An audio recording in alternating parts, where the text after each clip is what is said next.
Alors, prêt à bosser? Bonjour, c'est Audrey de Minimal Essence et aujourd'hui on va voir comment télétravailler, c'est-à-dire travailler plus efficacement, pas forcément davantage. La première chose à faire, c'est d'établir une routine, mais une routine qui vous va bien. Profitez de la flexibilité de travailler chez vous, selon que vous soyez du matin ou pas. Vous allez choisir de mettre votre réveil peut-être un peu plus tard, peut-être un peu plus tôt ou pas du tout, comme moi. Et puis vous pouvez prendre un peu votre temps, puisqu'il n'y a pas de trajet à faire pour se rendre sur son lieu de travail. Trouver une routine qui vous convient, c'est très important parce que c'est ça qui va conditionner votre journée et donc la qualité du travail que vous allez effectuer. L'astuce numéro 2, c'est un corollaire de l'astuce numéro 1, c'est vous préparer quand même. C'est-à-dire vous doucher, vous coiffer, vous habiller, enfin tout ce qui vous permet de vous sentir prêt. Vous pouvez bien sûr en profiter pour choisir des vêtements confortables. Parce que oui, rester en pyjama et travailler au lit ne vous place pas exactement dans une optique de productivité.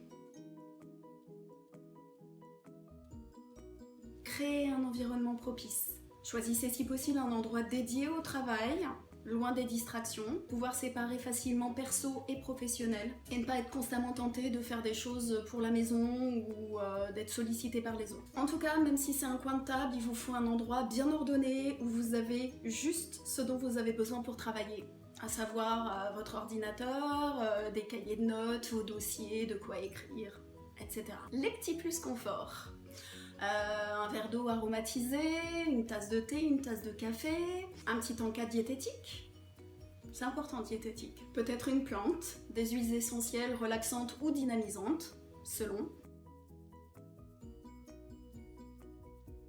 Numéro 4. Lister, planifier. C'est quelque chose qui peut être fait la veille, on va y revenir. Créer une to-do list, peut-être utiliser la technique du calendar blocking, c'est-à-dire établir des plages sur votre emploi du temps de la journée où vous allez vous consacrer à telle ou telle tâche. En tout cas, listez bien vos priorités et identifiez votre most important task, votre tâche la plus importante.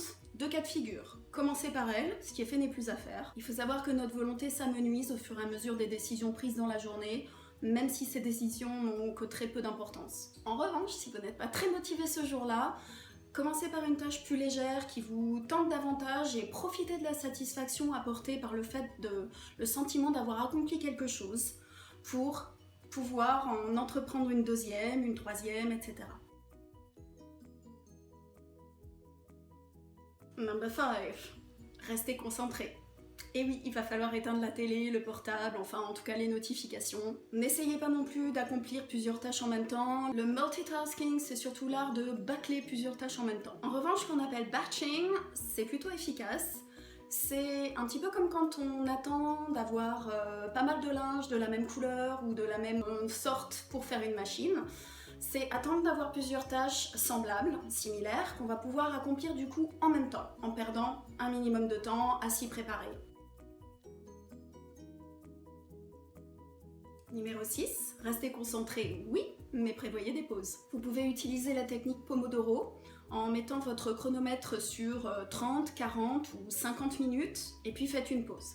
Après le travail, pas après avoir mis le chronomètre. Pour chaque pause, levez-vous, étirez-vous, sautez à la corde, mangez un snack diététique. Alors une tactique éprouvée par moi-même, c'est la technique des récompenses. Après chaque plage pendant laquelle j'ai accompli soit un certain nombre de tâches, régler un certain nombre de dossiers, gérer un certain nombre de choses ou travailler pendant un certain temps, je m'accorde ce que j'appelle une récompense, quelque chose que j'ai défini à l'avance. Alors c'était plus facile avant quand les épisodes de série duraient plutôt dans les 20 minutes, mais selon pendant combien de temps vous réussissez à travailler en restant bien concentré sur votre tâche, c'est-à-dire en étant vraiment super efficace, parce que vous savez que c'est limité dans le temps, parce que vous attendez votre récompense, donc vous êtes motivé, c'est toujours possible. Sinon, trouvez quelque chose qui vous motive, qui vous fasse plaisir pour avoir cette carotte après la tâche accomplie.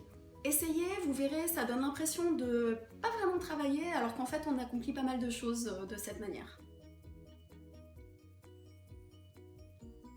Le combo exercice physique diététique. Pour l'exercice physique, vous pouvez l'intégrer à votre routine matinale, c'est personnellement ce que je fais, du yoga bien sûr. Vous pouvez aussi pratiquer pendant les pauses ou encore vous exercer après votre journée de travail. Faites ce qui vous ira le mieux, mais bougez. Préparez les menus à l'avance, peut-être même les repas. Ça évite de grignoter toute la journée, particulièrement des aliments peu sains, parce qu'au moment des repas, on a la flemme de cuisiner ou on sait pas quoi manger. Faites attention à votre posture. Protégez votre dos, votre cou, vos poignets, vos yeux, particulièrement si vous passez la journée sur un ordinateur. Alors, ma belle-sœur ergothérapeute m'a fait passer un lien que je vous mets dans la barre d'infos. C'est bourré d'astuces pour protéger son corps quand on télétravaille. Merci Marianne. Communiquez. Communiquez avec vos collègues, vos collaborateurs, mais aussi vos proches à la maison, ne serait-ce que pour leur indiquer que c'est pas parce que vous travaillez depuis la maison que vous êtes disponible en permanence. Et puis pratiquez l'entraide. Si un collègue a un souci avec quoi que ce soit, c'est pas du temps perdu si vous l'aidez. Enfin, établissez un rituel de fin de journée, parce qu'il faut bien s'arrêter à un moment donné, la tentation est grande de continuer à partir du moment où on n'a pas achevé toutes les tâches. Par exemple, vous pouvez commencer par planifier la journée du lendemain, toutes les tâches à accomplir, et puis ranger votre espace de travail pour établir une coupure. Reposez-vous, profitez de vos proches, profitez d'être seul, prenez du temps pour vous. J'aimerais savoir si vous avez d'autres astuces pour travailler efficacement de chez vous, pour accomplir toutes vos tâches sans y consacrer forcément tout votre temps. N'hésitez pas à laisser un commentaire à ce sujet. Si la vidéo vous a plu, un pouce vers le haut serait très apprécié. N'hésitez pas à vous abonner et à cliquer sur la cloche pour recevoir les notifications lorsque je sortirai d'autres vidéos. A plus, ciao et bon courage. Vous êtes encore là? Alors vous avez le droit à un petit bonus. Un casque peut s'avérer utile, ça isole du bruit d'une part, et puis certaines musiques peuvent vous aider à vous concentrer, surtout la musique sans parole pour éviter d'être distrait. Je vous mets une petite sélection en barre d'infos. Allez, au revoir tout le monde.